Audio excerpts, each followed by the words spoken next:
Bienvenue dans Agora, mesdames et messieurs, bonsoir. Comme vous le savez, Kinshasa, capitale de la République démocratique du Congo, va accueillir du 26 au 27 février 2014 les sommets du COMESA, entendez, le marché commun pour l'Afrique australe et orientale. Et pour aborder ces sujets, nous avons sur ce plateau deux invités. Premièrement, nous recevons pour vous Maître Guillaume Mandjolo. Bonsoir. Bonsoir. Et ensuite, Maître Richard Bondo. Bonsoir également. Bonsoir. Alors, la première question, ça sera celle qui sera adressée à Maître Mandjolo Guillaume. Nous voulons savoir, le COMESA a été créé à la suite du plan d'action des Lagos qui envisageait ou qui envisage toujours de créer la communauté économique africaine. Mais pourquoi fait-on seulement aujourd'hui allusion dans la partie australe et orientale? C'est vrai, c'est Lagos qui a annoncé à la suite l'OUE devait passer à l'Union africaine. Et l'Union africaine, c'est le marché. En fait, nous sommes en train de faire le mimétisme ou de copier les modèles européens qui a fait quasiment le même parcours. On est parti des aspects purement politiques pour passer aux aspects fonctionnels dans le secteur de l'économie. Et alors, le continent a été divisé en piliers, de sorte à ce que chaque pilier doit accomplir un processus, puisqu'on ne pouvait pas faire le marché commun d'ensemble directement. On a pensé qu'il fallait absolument commencer par groupe des pays et finalement pour arriver à la jonction de toutes les sous-régions. Dans ce processus-là, qui se trouvent les COMESA, qui se trouve la SADC, qui se trouve l'EAC, qui se trouve la CEAC, qui se trouvent toutes ces sous-communautés régionales.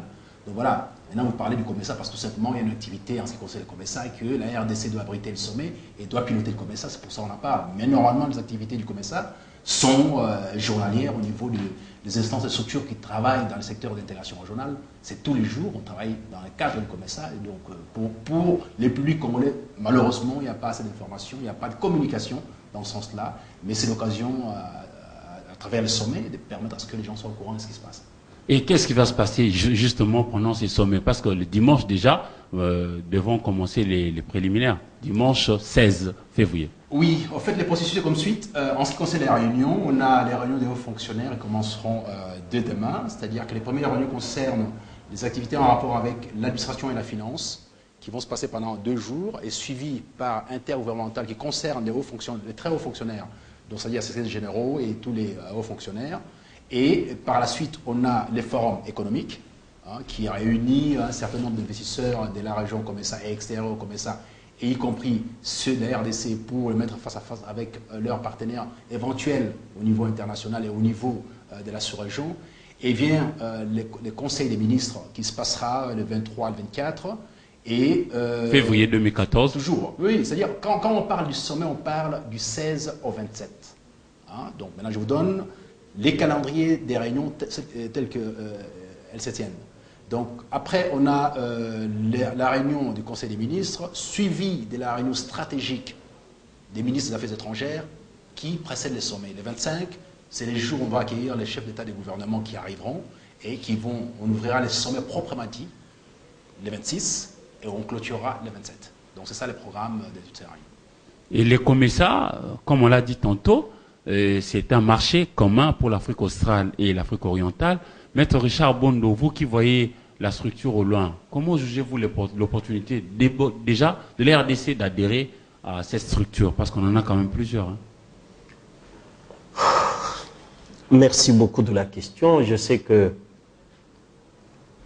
la RDC, comme le disait feu le président Mobutu, a la vocation africaine. Et dernièrement, en 2013, je suivais une intelligence supérieure française, j'ai cité Jacques Attali, sur votre consoeur, le plateau de votre consoeur Alcara, dire que le développement de l'Afrique ne pourrait passer que par le développement de la RDC. Pourquoi? Parce que nous sommes au centre de l'Afrique. François Fanon avait dit que le Congo avait la forme d'un revolver. Disons, l'Afrique avait la forme d'un revolver dont la gâchette se trouve au Congo. C'est-à-dire le détonateur du développement africain, s'appelle la RDC. Mais il faut un préalable. Le préalable, ce n'est pas d'embrasser tout venant. Le préalable, c'est d'abord de façonner par rapport aux attentes du peuple congolais le développement humain. C'est-à-dire développement humain. Pour que toutes ces structures sur-régionales soient bénéfiques au peuple congolais, il faut que nous ayons des représentants à la hauteur des enjeux dans toutes ces structures. Ce n'est pas du militantisme. La gestion des structures régionales ou sous-régionales est tributaire de l'expertise des gestionnaires ou des responsables. Or, au niveau où nous sommes, si nous n'arrivons pas, nous, en tant que RDC, à être en règle de cotisation dans toutes ces structures, quelles sont les élites congolaises qui pourraient être responsabilisées dans ces structures? Parce que pour que notre voix soit entendue, il faut que nous soyons à même de cotiser, que nous ayons la voix délibérative. Vous savez, il y a, je crois, quelques années, nous n'avions même plus de voix délibérative à l'Union africaine. Pourquoi? Parce que nous étions incapables de cotiser. Mais, parce que vous ne cotisez pas, qu'est-ce que les Congolais pourraient tirer comme dividende si ils n'ont pas de représentants dignes à la hauteur ou à la mesure des enjeux dans ces structures? Maître Bondo, vous avez dit qu'on devrait prioritairement tabler sur le développement humain. Oui. Mais bon, puisque nous savons que c'est nous qui allons organiser le sommet, je ne pense quand même pas qu'on va donner à la RDC l'opportunité d'organiser le sommet sans être en règle avec les différentes cotisations. Non, je crois que là, pour le COMESA, c'est peut-être on est en règle de cotisation. Mais... Pas peut-être, nous sommes en règle de cotisation. Soit, nous sommes en règle de cotisation.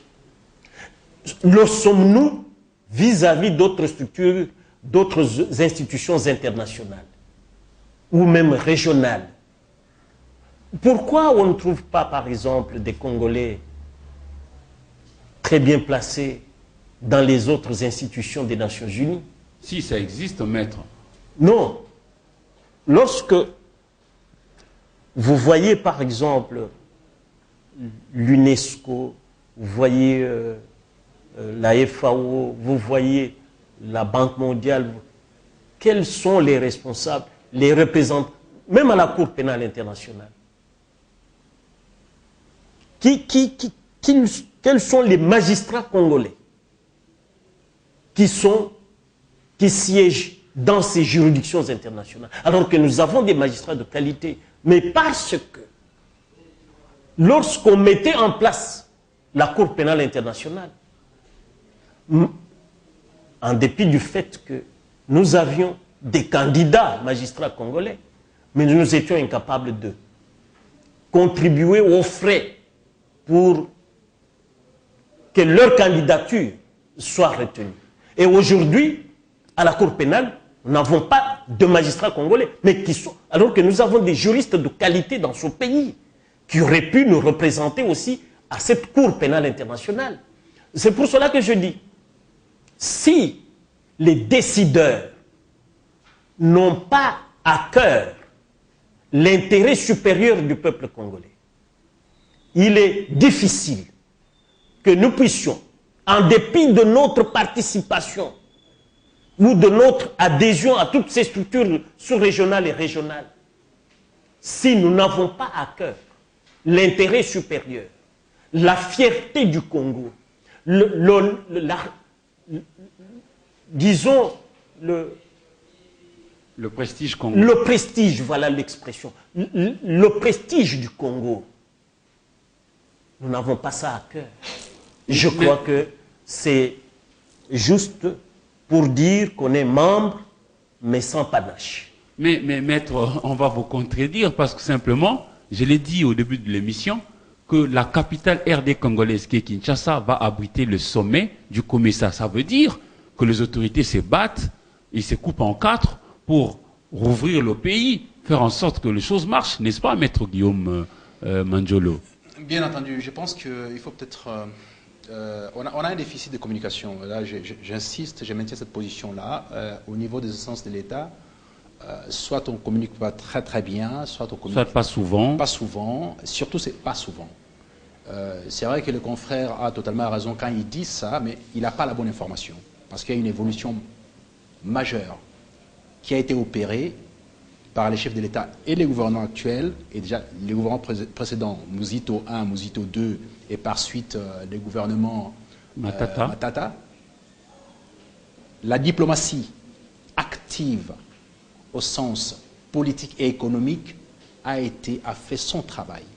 Si aujourd'hui on peut dire qu'il s'est passé quelque chose dans ce pays, la diplomatie est quasiment en premier plan, au hit parade de ce qui s'est passé dans ce pays, il y a d'abord la diplomatie. Qui est En termes d'efforts, vous voulez dire? En termes d'efforts, en termes de choses accomplies.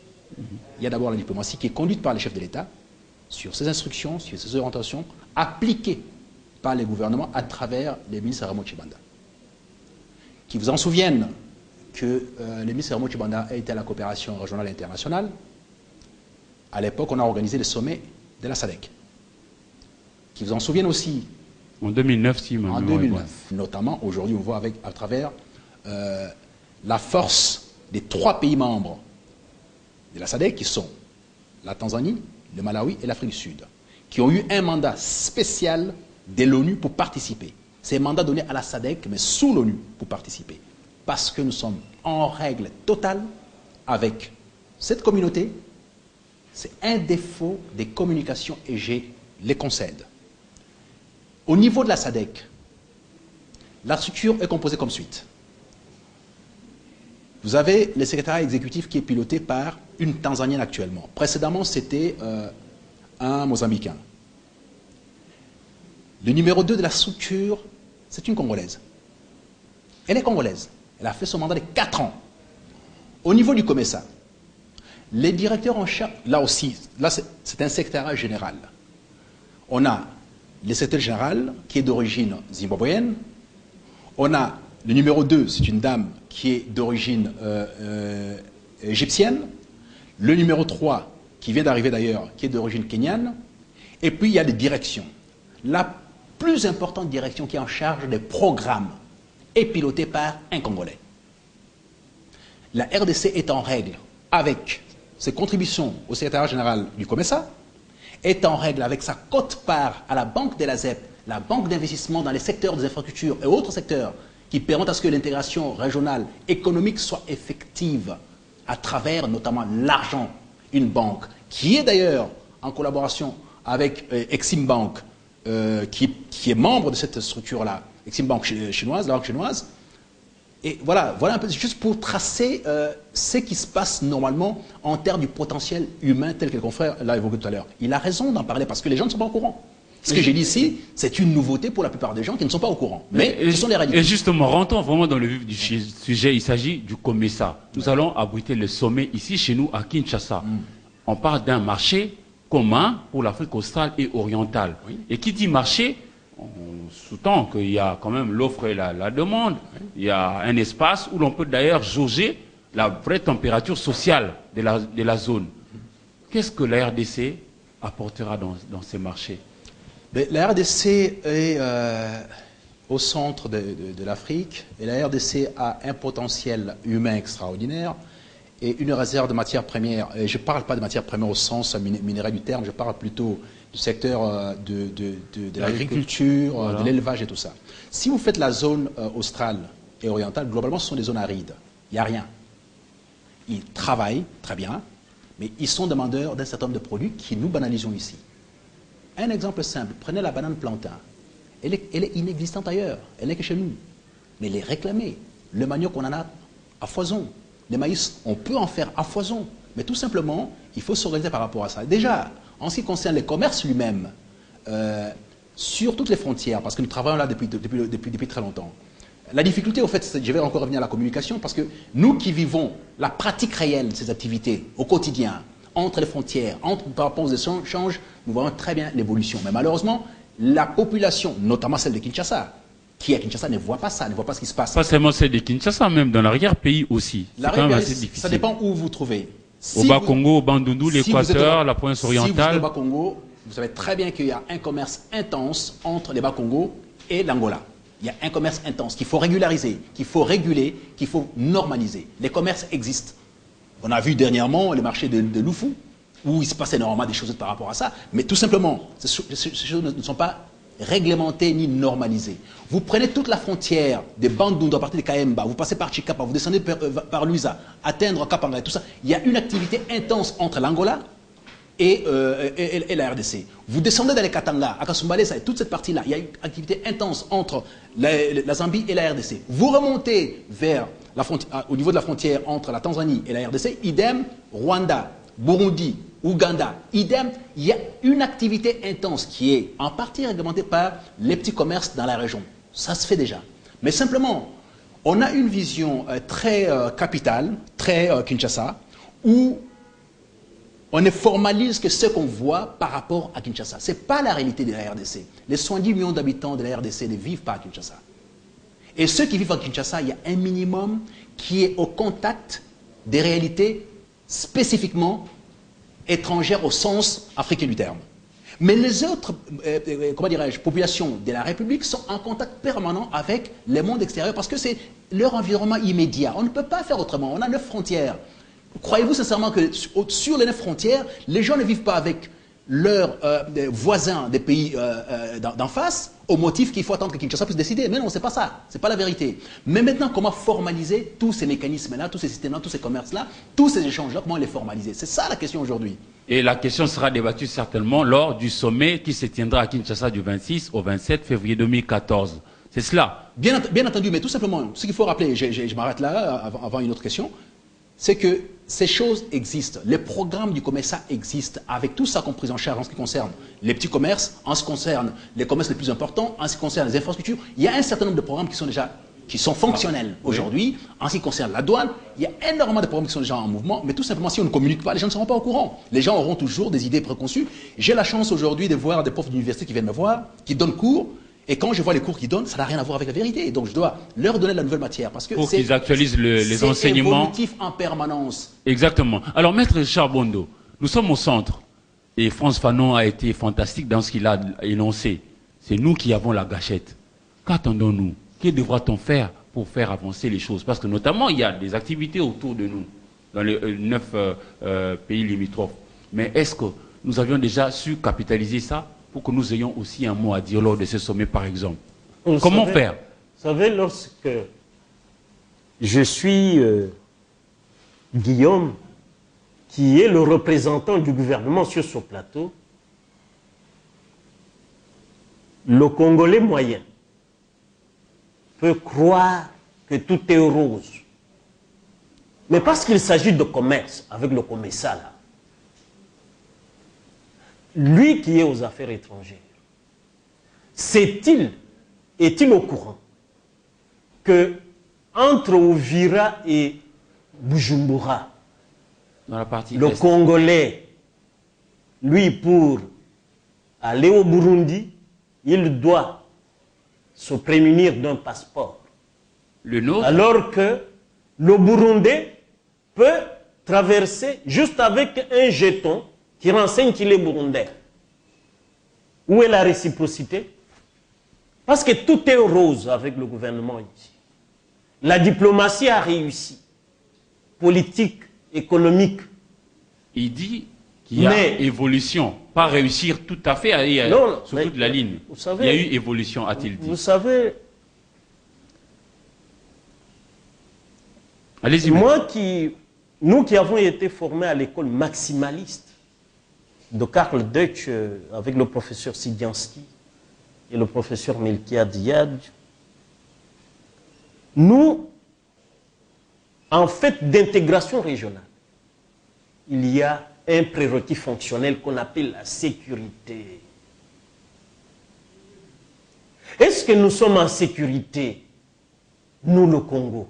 Mais il faut se rencontrer justement pour parler et puis voir dans quelle mesure imposer ou instaurer cette sécurité entre nous aussi. Vous savez combien de réunions et d'accords de paix nous avons conclus avec le Rwanda, avec l'Ouganda, et que jusqu'à aujourd'hui, pas plus tard que entre fin janvier et début février, là, il y a 70 morts congolais dans nos frontières avec le Rwanda et l'Ouganda. Tout ça pourquoi? Parce qu'il y a un déficit. Il y a carence de sécurité. Le Congolais ne pourra être bénéficiaire de la zone de libre-échange, même de l'union douanière, dans toute notre sous-région, que si d'abord la sécurité, donc le prérequis politique fonctionnel qu'on appelle la sécurité, lui est assuré. Mais par qui? Par le gouvernement. Parce que le problème que nous avons... S'il vous plaît, les FARDC ont caracolé quand même. Ils ont pu chasser les M23, ils ont pu reprendre toutes les localités de Béni, dans le Grand Nord, vous savez, etc. C'est toujours rien. Guillaume vous a parlé de Kahemba. Vous a parlé de notre province du Bas-Congo, qui est en commerce irrégulier avec l'Angola. Mais qui profite de notre pétrole sur le littoral? Qui profite? C'est pour cela que nous disons, la diplomatie n'est pas faite pour les dirigeants. La diplomatie, elle est faite pour l'intérêt de la République. C'est à travers cette République, nous, le peuple. Nous devons, quels sont les dividendes engrangés par le peuple congolais lorsque nous savons que le pétrole, dans le budget ici, que représente notre pétrole, dans le budget voté de 7 à 8 milliards. Là. Maître, moi j'ai Mais sans argent, nous ne pouvons rien, mon cher ami. Lorsque nous avons des voisins qui nous pillent et nous sommes incapables de riposter, l'affaire de l'Angola, là. Comment dites-vous que nous sommes incapables de riposter? L'Angola nous pompe pas moins de 15 milliards, je crois, 15 milliards l'an. Mais l'Angola ne nous interdit pas d'exploiter le pétrole. Là, ça serait un autre sujet. Moi, j'ai participé à plusieurs débats au niveau du Parlement, notamment, maître. Mon cher ami, je crois que vous êtes Congolais. Je le suis, à part entière. Mais lorsque le gouvernement ne nous permet pas de jouir de nos richesses, nous sommes la gâchette africaine, mais il faut aussi que cette Afrique sache que pour que cette gâchette soit bien maniée, tout doit être... il faut que celui qui le manie soit apte à le faire. Soit apte et avant tout lui-même sécurisé. D'accord. Mais maître Guillaume Manjolo, comment réagissez-vous à ceux qui pensent comme Bondo Richard que le Congo a plus donné, mais elle-même ne reçoit rien et puis elle fait du surplace parce que chez les autres, elle ne peut rien obtenir? Chez les autres, il y a les progrès. Monsieur Bondo est très pessimiste et je comprends très bien. Il incarne un peu une sorte de révolte qu'on rencontre à travers la société congolaise, tout à fait normal. Et j'ai dit c'est suite à un déficit d'information d'abord dans un premier temps. Parce que bon, globalement, ce qu'il est en train de dire, c'est très bien lorsqu'on est en dehors de tous les mécanismes d'information, lorsqu'on est en dehors de tous les processus de compréhension de ce qui se passe à travers le monde, on peut dire ça.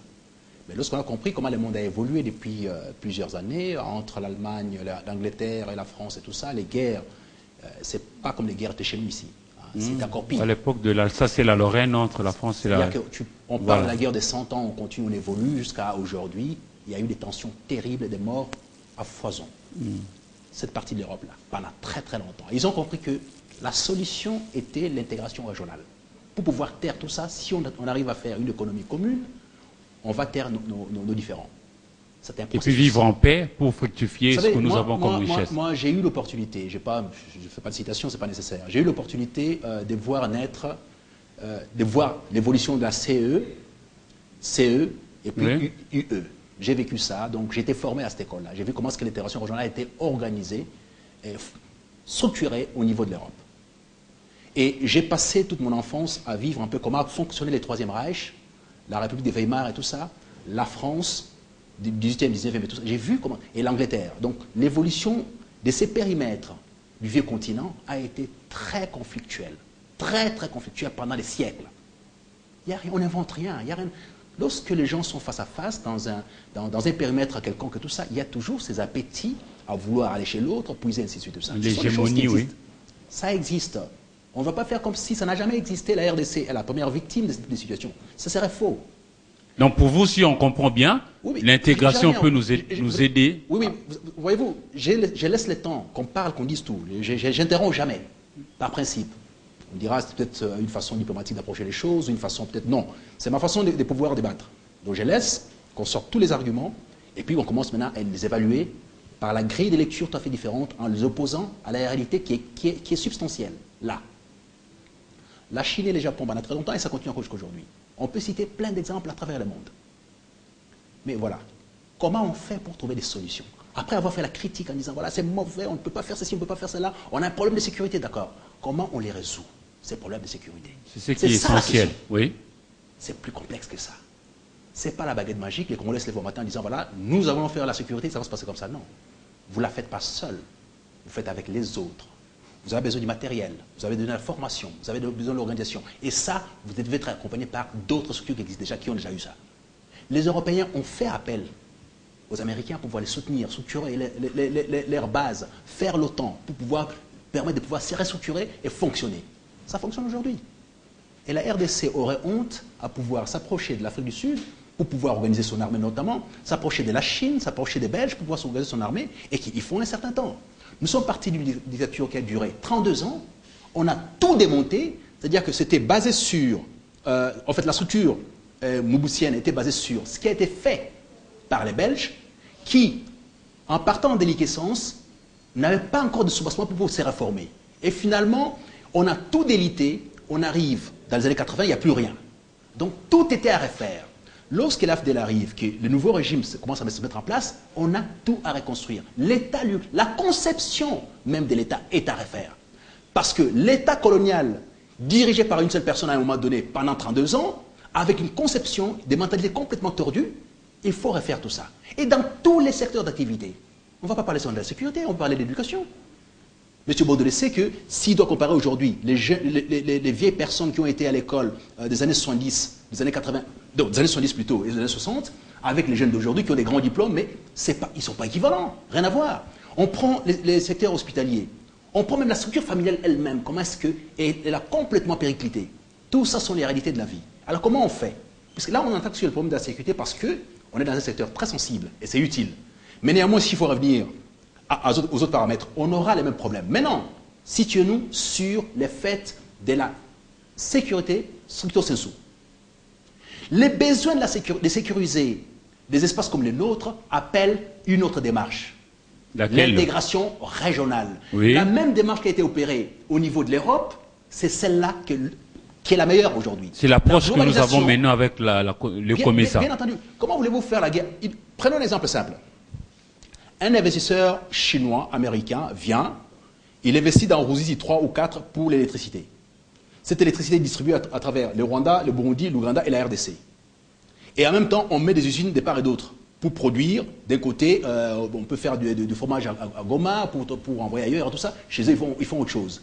Qui va vouloir faire la guerre au lieu de gagner de l'argent proprement? Quand on a un intérêt commun à partager, c'est difficile. On aura toujours des intérêts communs à partager avec ces gens-là. Il y a des problèmes entre eux et nous. Lorsqu'il a failli plutôt attraire l'Ouganda et le Rwanda devant la Cour pénale, la Cour de justice, la Cour internationale de justice, on l'a fait. Malheureusement pour les Rwandais, il n'est pas parti à cette cour, donc c'était un peu à part, mais l'Ouganda a été jugé et condamné. Mais non, la suite pour pouvoir mettre ça, de produire les effets, c'est autre chose. Mais c'est pour dire tout simplement que on n'a pas les choix, on vivra avec ces gens-là.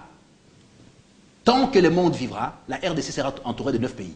On n'aura pas le choix. Et alors, là, le seul choix qu'on a aujourd'hui, pour que la sécurité puisse se consolider et qu'on ne parle plus de la sécurité, tout comme en Europe, où il y a eu des dizaines et dizaines de millions de morts directs. Pas comme on peut dire aujourd'hui, et on doit déplorer ça tout par ailleurs, on a des génocides en RDC, bien entendu, on a des morts en RDC, bien entendu, mais lorsque vous avez des guerres de 100 ans, vous avez des guerres de 4 ans, vous avez des guerres de 5 ans, et la récurrence fait que c'est difficile de pouvoir travailler. Alors on se dit, tiens, maintenant autour d'une table. Les Allemands et les Français se sont mis autour d'une table. Il y avait des morts qui étaient encore là, encore chauds. Parlons, signons, évoluons, faisons autre chose. Et ils ont évolué. Et ils ont évolué. Aujourd'hui, lorsqu'on parle de la politique européenne, c'est d'abord l'Allemagne et la France. Et personne d'autre. D'abord l'Allemagne et la France. C'est eux qui sont devenus la locomotive principale de l'Union européenne. Et vous croyez qu'on peut faire de même chez nous pour avancer et avoir la paix, la RDC, progresser? Tout le monde a besoin de la RDC. Tout le monde a besoin de la RDC. Nous recelons aujourd'hui un potentiel de 100 000 mégawatts qui est nécessaire.